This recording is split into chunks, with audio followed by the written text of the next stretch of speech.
Good evening, everyone. Notice of the time, date, location, and agenda of this meeting, to the extent then known, was provided at least 48 hours prior to the commencement of this meeting in the following manner, pursuant to the provisions of Chapter 231 of the law in 1975, by posting such notice on the bulletin board in the municipal building and by email notification generated by IQM2 to the offices of the Independent Press, Bloomfield Life, Star Ledger, Patch, Bristonet, and Tap into Bloomfield. Please stand for the Pledge of Allegiance. I pledge allegiance to the flag of the United States of America and to the republic for which it stands, one nation, under God, indivisible, with liberty and justice for all. Kathy, please call the roll. Sorry, Mayor. Oh, Louise, I'm sorry. That's okay. Councilwoman Mundell? Here. Councilman Joanna? Here. Councilwoman Cruz? Here. Councilwoman Davis? Here. Councilman Gamble? Here. Councilman Rockwell? Here. Mayor Venezia? Here. All present. All right. First up, we have a proclamation to be read by Councilwoman Sarah Cruz for Pedestrian Safety Awareness Month. Thank you, Mayor. So October is Pedestrian Safety Awareness Month. Whereas the National Highway Traffic Safety Administration recognizes October as Pedestrian Safety Month, the goal of this time is to increase awareness around pedestrian safety and remind drivers to watch for pedestrians each and every time they are behind the wheel. Whereas walking is a form of transportation that is environmentally friendly, energy efficient, economical, and whereas Bloomfield is committed to focusing efforts on safety for residents and visitors of the Township of Bloomfield, where all pedestrians have a right to safe and accessible streets, and whereas motorists, bicyclists, and pedestrians have common rights and responsibilities and should afford each other mutual respect while traveling on the roadways. Whereas the Township of Bloomfield vows to continue its efforts on traffic enforcement and forms of accident prevention throughout the township. Whereas for World Day of Remembrance for Road Traffic Victims on November 21st, 2021, we make this proclamation in memory of Deshaun Johnson of Bloomfield, who died on July 18th, 2012 on Broad and Bay Avenue. Mr. Johnson was a remarkable honor student in high school, a college student, a well-known music and visual artist, entrepreneur, and a loving young man. Now, therefore, I, Michael J. Venezia, as Mayor Township of Bloomfield, along with the members of Township Council, in support of safer streets, do hereby proclaim the month of October as Pedestrian Safety Awareness Month in Bloomfield. We encourage all residents to drive with care and look out for pedestrians. Thank you, Councilwoman Cruz. Next up, we have a presentation for the Bloomfield Center Alliance.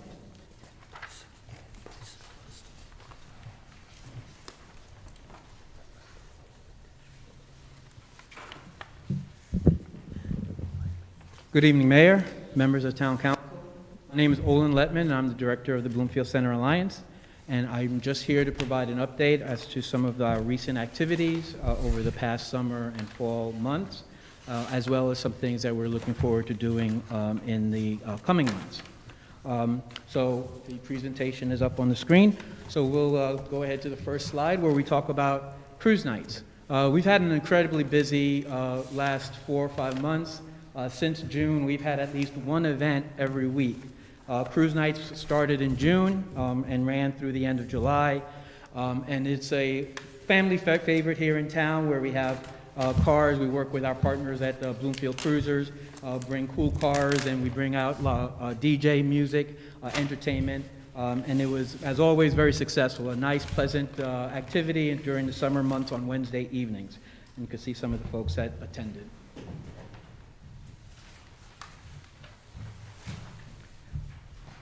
Next, we have Dinner Under the Stars, which actually ran from June and just ended this past Friday.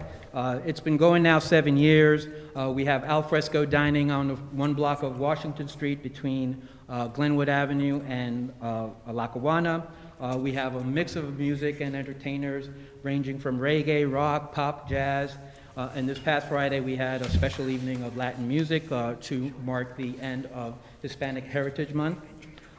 We also tried a few new things during the past summer during Dinner Under the Stars.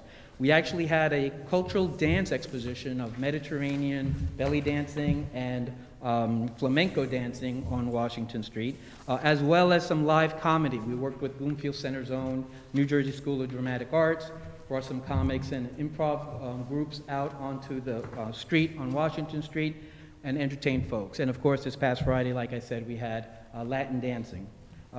Everything went very well. We are going to continue to try to evolve and change the event in order to try to attract new people to Bloomfield Center, which of course is the purpose of all the activities that we do, to try to introduce people to the up-and-coming transformation of Bloomfield Center.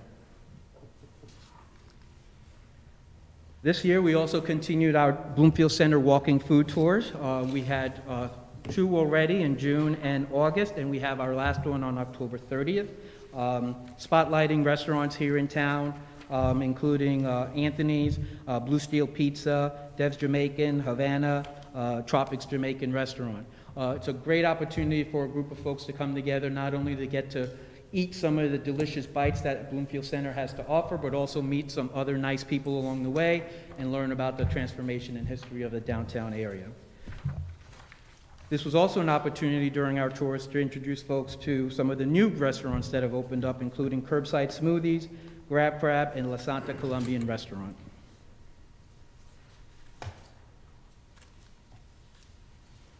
Our ongoing services, of course, include downtown beautification and maintenance, trash removal, addressing issues of dumping that occurs in the downtown area, weed removal wherever possible, landscaping at places like Venner Park, and of course, the 19 new sidewalk planters that we maintain and water, take care of the watering of that, all in order to help beautify and maintain the appearance of the downtown area, always trying to bring something new and different onto our streetscape. And then, of course, along with promoting the downtown area and all the great stories and the things that are coming down the pike, we have a very active Facebook page and Instagram page, and we're seeing a lot of increase in our social media communications thanks to the advent of a new marketing and events coordinator, Sakara Fight, who's taken over the responsibilities of our social media communications, and she's doing a wonderful job since joining us in the end of August. And we also do postings and ads on local online platforms like Tap Into Bloomfield and Bloomfield Patch. Earlier this year, we did do a complete revamp and revision of our interactive website, which includes a more complete business directory, the ability to host videos, and include important links, including links to, for anyone who's interested in opening up a business in Bloomfield Center, we now have a page where those folks can go to have access to those specific forms and applications that are related to opening up a business and connecting with the zoning office for various permits and other licensing requirements. Additional BCA events and activities over the last few months includes Bloomfield Center Restaurant Week, which ended on October 3rd. We had to push that back a couple of weeks because of the impact of Tropical Storm Ida. 15 restaurants participated, providing week-long discounts and specials. And it's also a great promotion for all of our downtown eateries, but we also see it as an opportunity to really put our best face in terms of the variety and the different types of cuisines that we offer here in Bloomfield Center. Our Accelerate Your Success program involved providing technical assistance to downtown business owners in the areas of marketing and branding communications. And from that, a number of our businesses got new websites, e-commerce platforms, and communication tools aimed at helping to attract people, especially during a pandemic. And of course, our BCA Facade Improvement Grant Program, which provides funding to downtown businesses for the cost of awnings, grants, or signs, windows, and doors. These are all, of course, supported with the help of the Township Bloomfield and the CDBG program. Just a little bit about the recovery after the Tropical Storm Ida, which hit so many of our downtown businesses. Through a fundraising effort that included a GoFundMe page and donations garnered through our Dinner Under the Stars series, we were able to raise a little over $3,000, and we are beginning the process of distributing that to the hardest hit businesses. About 12 downtown businesses were severely impacted by Ida. Several had to close for more than a week, including 3 downtown popular restaurants. And we also provided, in the aftermath of the storm, important links and information on resources that were coming online from the county, from the state, and from the federal government, making sure that our business owners knew all of the resources and assistance that came online to help them during that unprecedented event. Upcoming goals and activities include our Bloomfield Center Holiday Small Business Saturday campaign, which will be on November 27th, the Saturday after Thanksgiving, which of course is the day that the whole nation kind of promotes the shopping local idea. We also are going to continue our downtown holiday window design contest, which will be in mid-December. And we hope to be completing the strategic plan that we've been talking about. Some of you we've personally interviewed. We'll be reaching out to others in the coming weeks. And we hope to complete that strategic plan, a 5-year strategic plan, by early 2022. And that completes my presentation. Okay. Any questions? Anybody have any questions, comments for Olin? Okay. Thank you. Thank you. Next up, we have the Public Safety Director's report.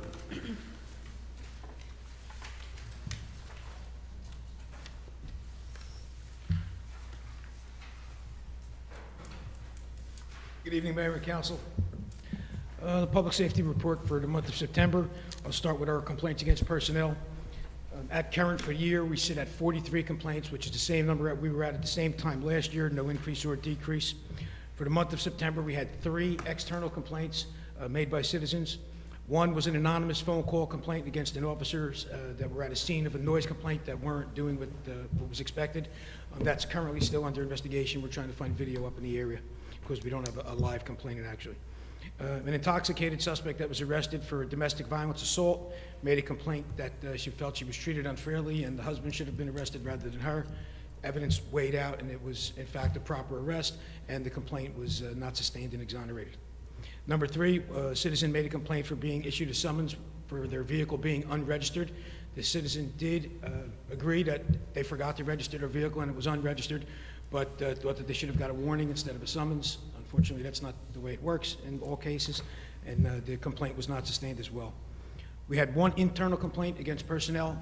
A dispatcher in the communication center used an off-color comment that once we viewed the video and listened to the audio, we deemed it to be egregious enough that we moved towards termination, and that dispatcher has been terminated from employment here. We had 1 early warning system for the month of September. It was triggered by 3 internal affairs complaints over a 1-year period. Those 3 complaints were all non-sustained complaints, so it didn't rise to the level of putting this officer into the early warning system. At current, we still have 2 officers in intensive supervisory monitoring. 1 will be reviewed by the end of this month to see removal, and it looks like he will be being removed. There hasn't been any other issues since. We had 1 use of force incident by our police officers in the month of September. The officers pulled up on a call where there was people fighting. 1 individual was assaulting another. They used force to remove him from the person, used compliance holds, and placed the suspect under arrest. We had no police pursuits for the month of September. Motor vehicle stops, we had a total of 355. Of those, 21% were Caucasian motorists, 32% were African American, 37% were Hispanic, 5% Asian, and 2.81% Indian. We continue to constantly monitor all of our traffic stops to make sure that there's no disparate areas of stops being taken place, whether it's in a certain part of the township or if it's a certain race or gender of people. And I'm happy to report that we have found nothing that rises to the level that it would need attention. We had a total of 30 arrests for the month of September. Of those 30 arrests, 26 of them were initiated by calls for service from the community. 4 of them were initiated by police officers. The ones that were initiated were by the police officers. 1 was for robbery. They rolled up on a robbery in progress and made the apprehension. 1 was for a theft, 2 for services of warrants, and 1 for a DWI. Overall crime in the township to date right now, we're at 415 Part 1 crimes. compared to 451 at the same time last year. It's an 8% reduction, and going into the last quarter of the year, we're continuing to see that downward trend, which we've experienced over the last 5 to 6 years. As you can remember, we used to average about 13 to 1,400 Part 1 crimes a year, pretty consistently, and that number is now right now down to 415. New initiatives, we commenced on the Joint Crisis Intervention Program with the Health Department that we were here speaking about a few times. The Health Department, thanks to the Mayor and Council, was able to hire a person that's expert in crisis intervention. We've teamed them with a police officer, and we got them put together and working out all the logistics now. It's a new thing. It's never been done before anywhere locally, so it's something that we're kind of each day looking at how it's going and what we need to tweak once we get it all together and we have everything in place, and we're looking forward to doing a press opportunity with yourselves. Plans were finalized, and it was now completed for the diversity recruitment seminar at Bloomfield College. I, along with other members of the police department, went there, and with Jennifer Payne Parrish from the NAACP, and we did a recruitment drive with students there, explaining to them what the process is to become a police officer, and what the new process is, which goes outside of the civil service list for entry. The reason for that is specifically for departments to be able to increase their diversity without the civil service test. The NAACP is also offering free classes for people who do want to take the civil service exam. We're just waiting to see when they announce the test. We're going to be using Bloomfield College as the platform in the classroom setting for it, and we have instructors that are doing it pro bono, are going to come in and teach minority members of our community.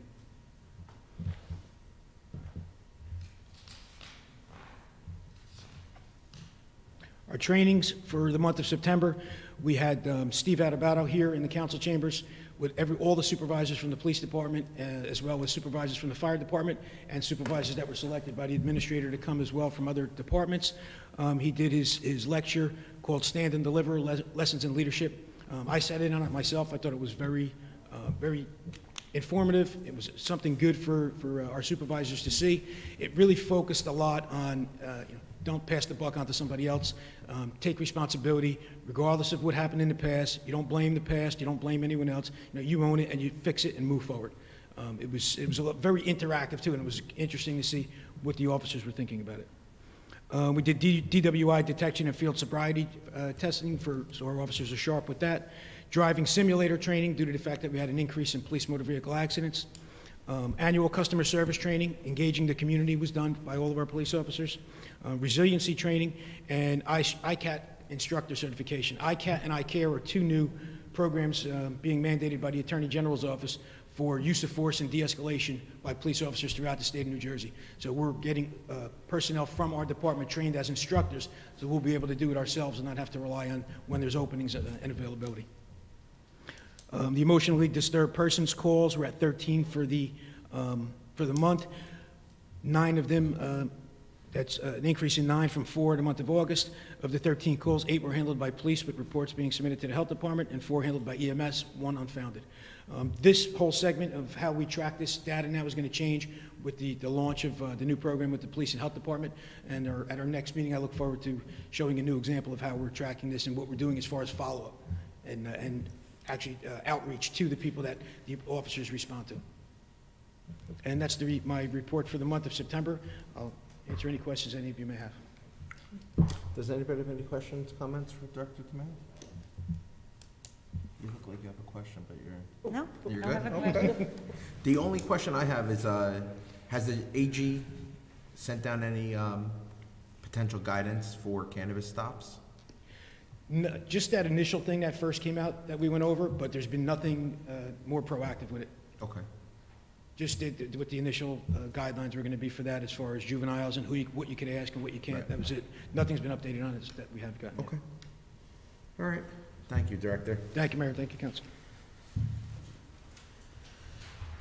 All right, moving on. Communications, written. Thank you, Mayor. The first one was a letter from the Second River Joint Meeting. It was a resolution they adopted assessing the town, our part of the, for the Treasury, for the Second River. The second was from Peak Environmental Classification Exception Area Well Restriction Area Permit Fact Sheet From DOT, applications being accepted for Local Freight Impact Fund.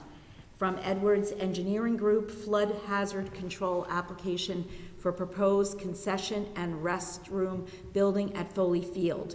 From the Board of Chosen Commissioners, or formerly freeholders, there was a resolution consenting to the Township of Bloomfield Resolution R-21-183, installation of a rectangular rapid flashing beacon and all associated striping and signage at an existing mid-block crossing on Broad Street, approximately 550 feet north of the northerly curb line of Sunset Avenue, located in the vicinity of 889 to 909 Broad Street, Bloomfield.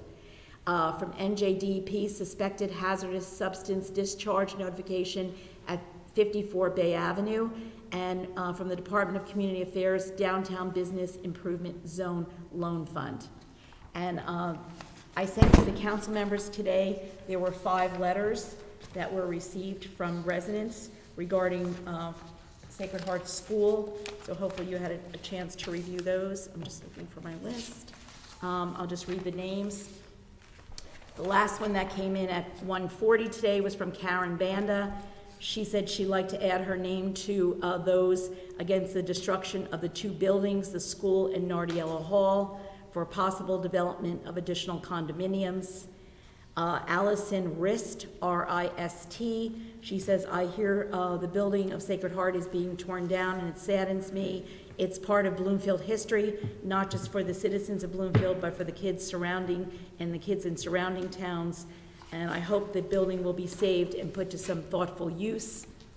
David Caprio talks about his experience and being a graduate of the school from kindergarten through 8th grade. And he said it's a beautiful landmark, and having it torn down would affect hundreds of thousands of those of us who love those buildings. And he gives a lot more details.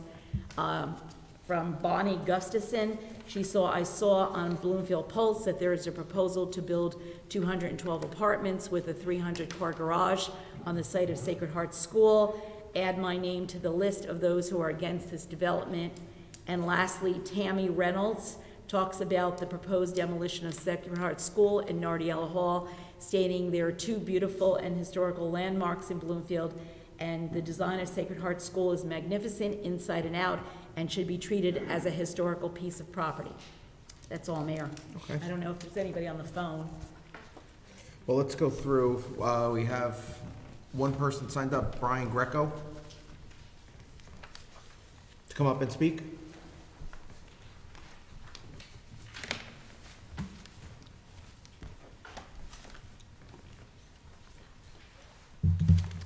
Good evening, Mayor Venezia and esteemed council members. I have been a Bloomfield resident for 5 years, and I have been excited and encouraged by the development I have seen in our town.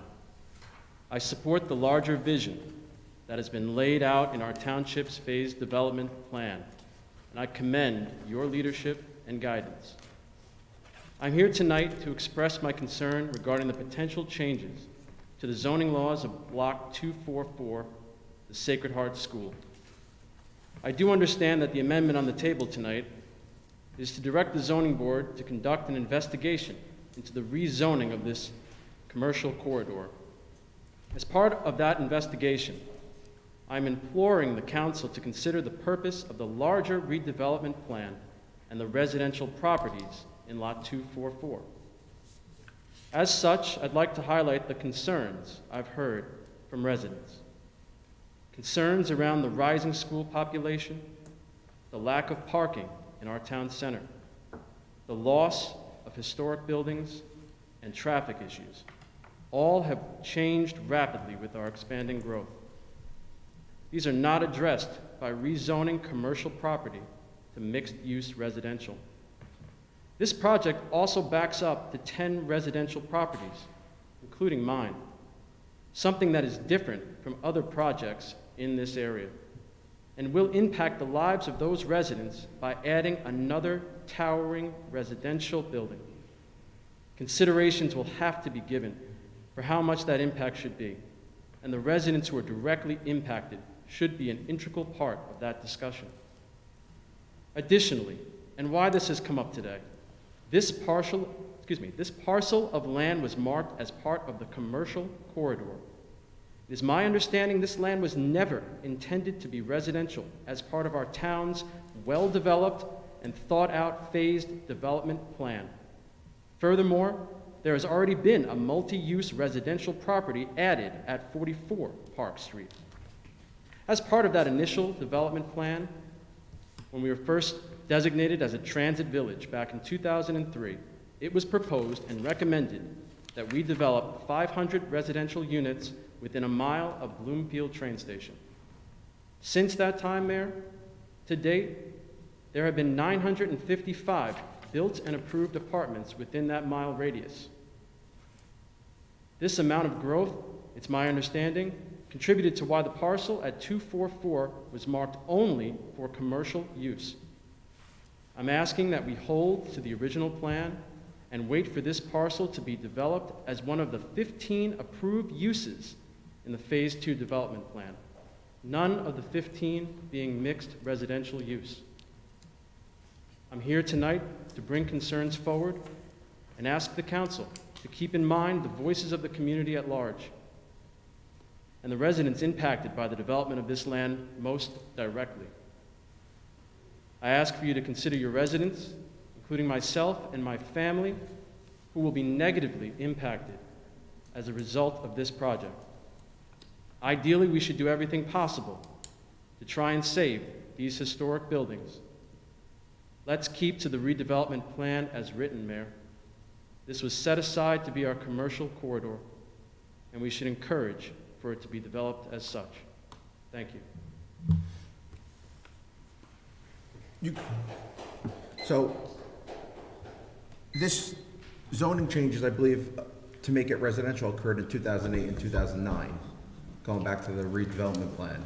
So What we're voting on tonight is to do no retail at this redevelopment site. well, not even that. This is to send it to the planning board, Mayor, to have them look at the redevelopment plan and make any amendments necessary to allow for it's not mixed use, to allow for a straight residential project there. Okay. So nothing is being approved here tonight, no plan, no concept, nothing. So- It's a referral to the planning board at this point. And just to get back to you, so this is the first of many steps for this Right. project. Sacred Heart they've done a thorough search, and they went out to bid for this land. This process has been going on for about 4 to 5 years, I believe. So far, this is just the first step of many. So from my perspective, I actually like this project. I think it's a very good project. It's a gateway into Bloomfield project on Bloomfield Ave.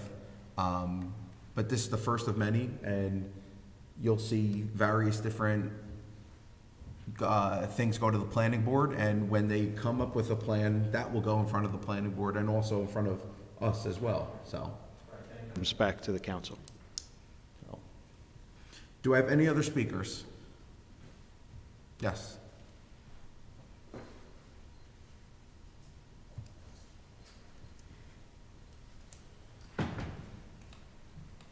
Hello, esteemed council people and mayor. My name is Linda Santambrogio.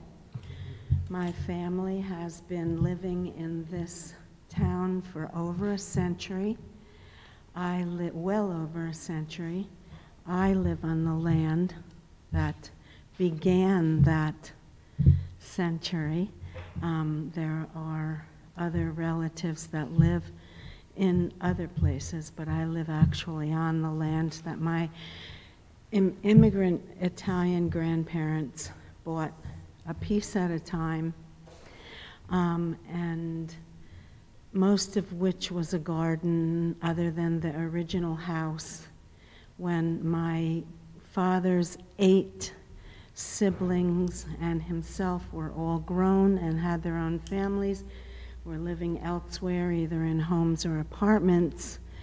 My dad, once he had 4 children that were sleeping in one bedroom in an apartment above my other aunt in North Newark, he bought the second lot that my grandmother had scrimped and saved to buy for a garden so that she could feed her 8 children as immigrants off of that land. I love this town. That's why I'm still here. My father went to Fairview School. I'm not sure whether that was still, at that time, was South Junior High School and Bloomfield High School. All my aunts and uncles, myself and all my siblings, all my cousins, and so we have very deep roots in this town. And I've always been very proud of the town as a welcoming place for people coming from elsewhere. You know, last night at those amazing fireworks that the town did, one of the songs, as usual, was "Coming to America." You know, Neil Diamond's song, "Coming to America." And Bloomfield has always been one of the places that they could come, the immigrants could come. When I was coming up, it was very strongly Italian and Polish. And now in my neighborhood, we have a beautiful diversity of people that have come from everywhere. And to be here in America. And I'm feeling lately like this town is changing in a way that's really negative. We seem to be adding things and tearing things down that are part of our history that don't need to be torn down. I think it was you, Mayor, who just said that Sacred Heart has been really researching this. I personally know a woman who is the head of an Italian cultural center, not because it's Italian, but they wanted a building when she realized as a church member that this piece of property was going to be put up for lease, I believe it is. Is that correct? A 100-year lease rather than actually a sale. That her organization put in a bid to research whether they could take it over as a cultural center, and they were not even given the courtesy of a reply. So we're not talking about a group of people that are looking at everything and listening to everyone. That would have been a much more appropriate, culturally, if not financially, for the church and the Archdiocese, which is really the group that runs all of this and pushes the financial end of it. But it would have been a much better solution to at least explore. And these people were not even given the courtesy of a reply. I think that there's a lot of other issues with all the apartment buildings going up, abatements being given to developers that end up, no matter what anybody says, the bottom line is they end up that we homeowners pick up the bottom line taxes that they're not paying. Those taxes have to be paid somehow or another. So who's going to pay them? I am. You all are if you live in a house in Bloomfield. And our taxes are high enough as they are. You know, and after this last year and a half of COVID, I'm facing losing a house that my father built with his own hands on the weekends with his brothers, right? Because the taxes are so high. And I lost my job to COVID a year and a half ago. Especially at this time. People need stability. Okay. Right. So just to reiterate what we're doing, so I don't know the intricals of what your friend reached out to Sacred Heart about, but Sacred Heart has been at this for a couple years now.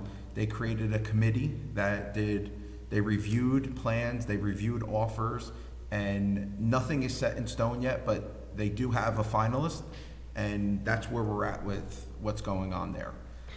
As far as developers not paying taxes, so there's been 5 projects where the township has given something called the pilot. It is to help development in our downtown, which desperately needed it, and they got something called the payment lieu of taxes. So we negotiate a yearly payment for them to pay taxes for 30 years. And that's what they pay. So they don't pay, it's not like they don't pay any taxes. And we have not had to increase the police or fire department and as far as the school impact. So we've never heard once from the school district that they have overcrowded schools. So I don't know, and we talk to the superintendent regularly, we work with them, and if they came to us and said, okay, our schools are overcrowded, we need you to work with us, we will work with them. I have small children in the schools, Councilwoman Cruz, Councilwoman Mundell, Councilwoman Davis's kids went through the schools, so we all have a vested interest in the town. So this misconception about developers not paying taxes, about the schools being overcrowded, if the schools are overcrowded, then we need to hear from the school district about it.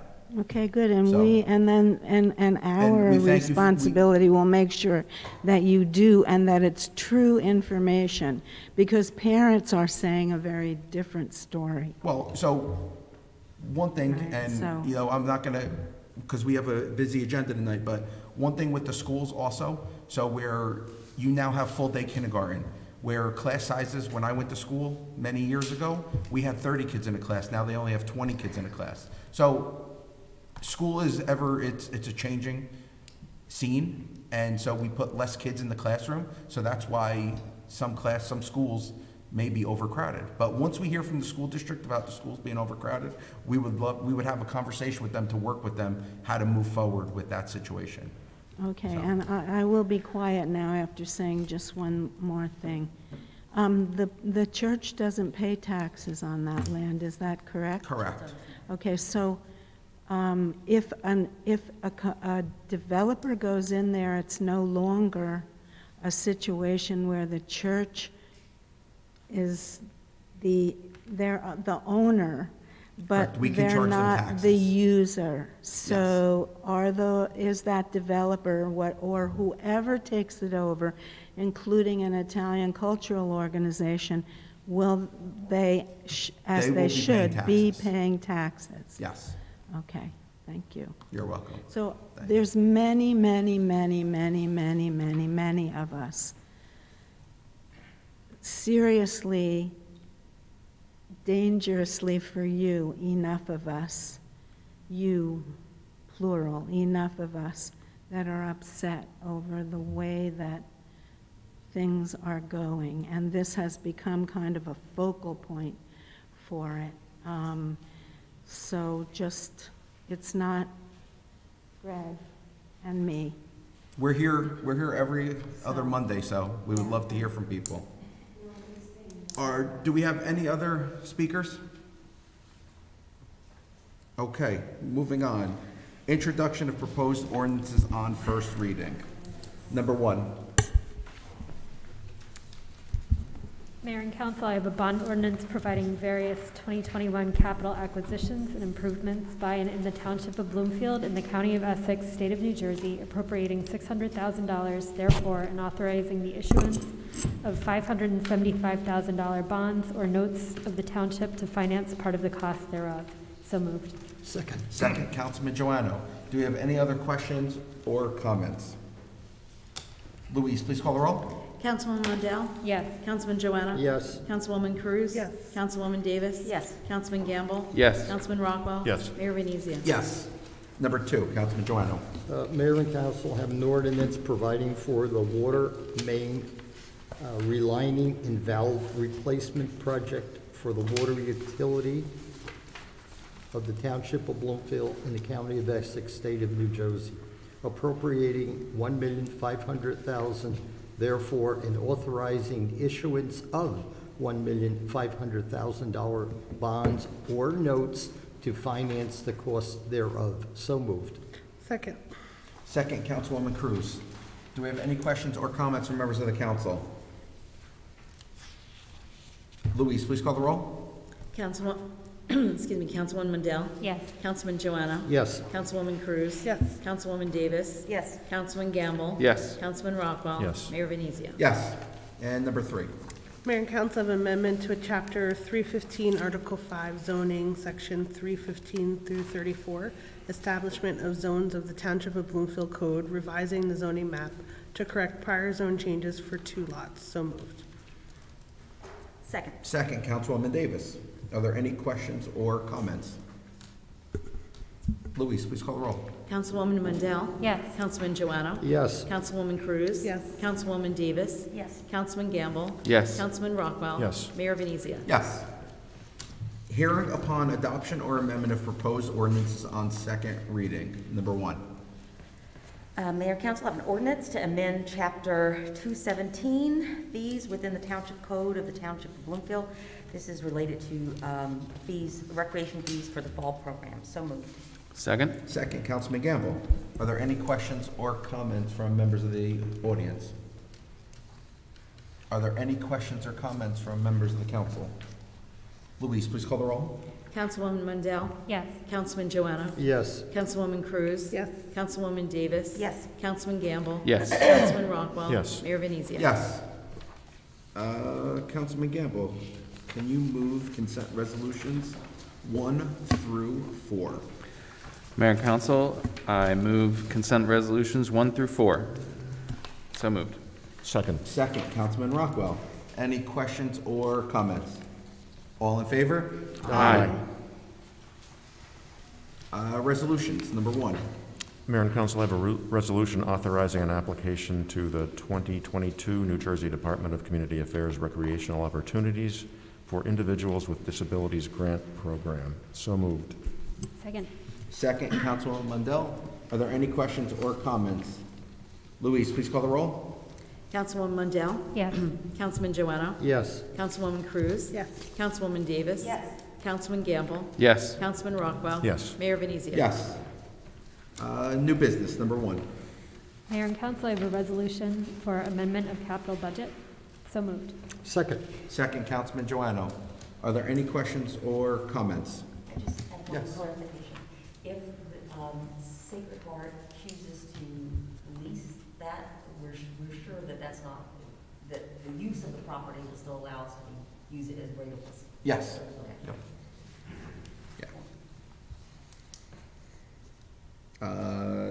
Number 1. Any questions or comments? Louise, please call the roll.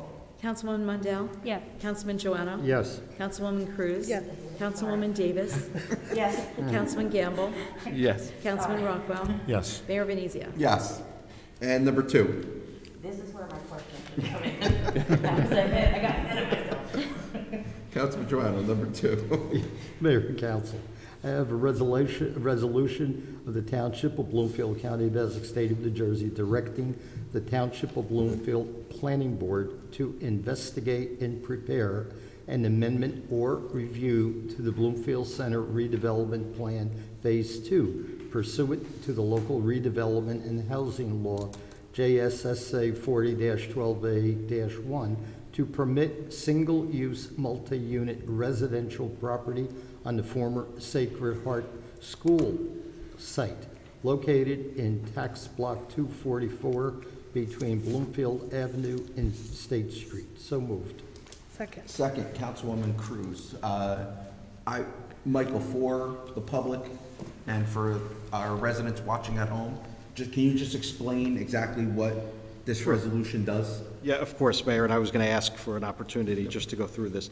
Again, this is a referral by the council to the planning board to investigate a concept plan that comes from a proposed developer of the Sacred Heart site. The area, it's block 244, but it's that area between State Street and Bloomfield Avenue where the former Sacred Heart School is part of a redevelopment plan known as the Bloomfield Center Redevelopment Plan Phase 2. That the proposed concept does not have a commercial part to it, what somebody has referred to as a mixed-use property. What that means is you have commercial or retail on the ground floor and residential above it.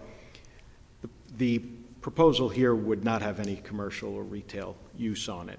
So in order for something like that to even be considered by this council as a redevelopment project, the planning board would have to look at it, if appropriate, and if in keeping with the master plan, make an amendment to that Phase 2 redevelopment plan to allow such a thing. So this is just, I referred to it earlier as the beta stage. This is a referral. This isn't approving any project. This isn't naming a redeveloper. In fact, this will go to the planning board. The planning board will have it at a public meeting.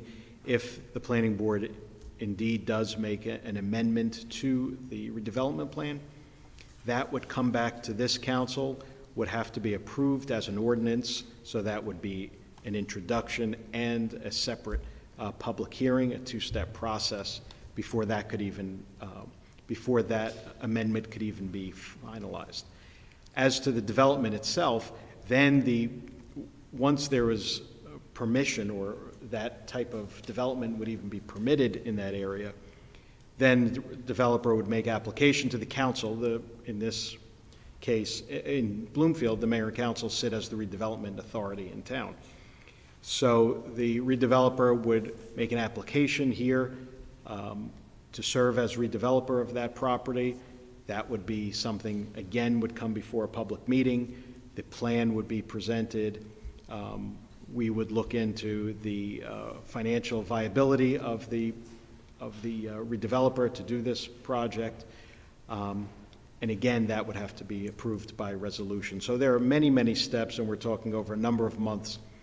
I mean, I don't even think the next step here would happen until, at best, the very end of the year or early 2022. And again, this is, this isn't public property. This is sacred, and I'm speaking generally. I know the mayor and council know this. This is Sacred Heart's property. This is what they want to do with the closed school. They're looking to make a different use of property that they're no longer using. So while I agree that it's certainly a nice structure and a historic structure, it's not the Township of Bloomfield telling them that they should be knocking this down. It's come the other way, so, with the development plan. Okay. So Thank you, Mike. this is the referral. Are there any questions or comments from members of the council? Councilwoman Wendell? Sorry, I'm going to put a finer point on that. Just to reiterate, there are many, many opportunities for the public to weigh in on this decision, and it is completely transparent. Absolutely. Right? Okay, thank you. Absolutely. Okay. Louise, please call the roll. Councilwoman Mundell? Yes. Councilman Joanna? Yes. Councilwoman Cruz? Yes. Councilwoman Davis? Yes. Councilman Gamble? Yes. Councilman Rockwell? Yes. Mayor Venezia? Yes. And number 3? Mayor and council have a resolution clarifying the appointment of Judith Curran to the position of treasurer and full-time tax collector of the Township of Bloomfield. So moved. Second, Councilwoman Davis. Any questions or comments? Mayor, if I can, just 30 seconds. Yeah. This doesn't change the positions for Judith Curran. She came in as the tax collector in January, and later, when there was a vacancy in as treasurer, she was also appointed that. State statute allows that person to hold both, allows one person to hold both of those positions at the same time. This is not a change in salary or anything else, just a clarification that she does in fact hold both positions. Okay. Louise, please call the roll. Councilwoman Mondale? Yes. Councilman Joanna? Yes. Councilwoman Cruz? Yes. Councilwoman Davis? Yes. Councilman Gamble? Yes. Councilman Rockwell? Yes. Mayor Venezia? Yes. And number 4. Mayor and Council, I have some filming licenses with Sharp Entertainment, 20th Television, and Shelter Pilot Productions. All, the first 2 are in New York, and the third is in New Jersey. So moved. Second? Second, Councilman Gamble. Any questions or comments? Louise, please call the roll. Councilwoman Mondale? Yes. Councilman Joanna? Yes. Councilwoman Cruz? Yes. Councilwoman Davis? Yes. Councilman Gamble? Yes. Councilman Rockwell? Yes. Mayor Venezia? Yes. Can I have a motion to adjourn? Motion? Second? All in favor? Aye. Aye.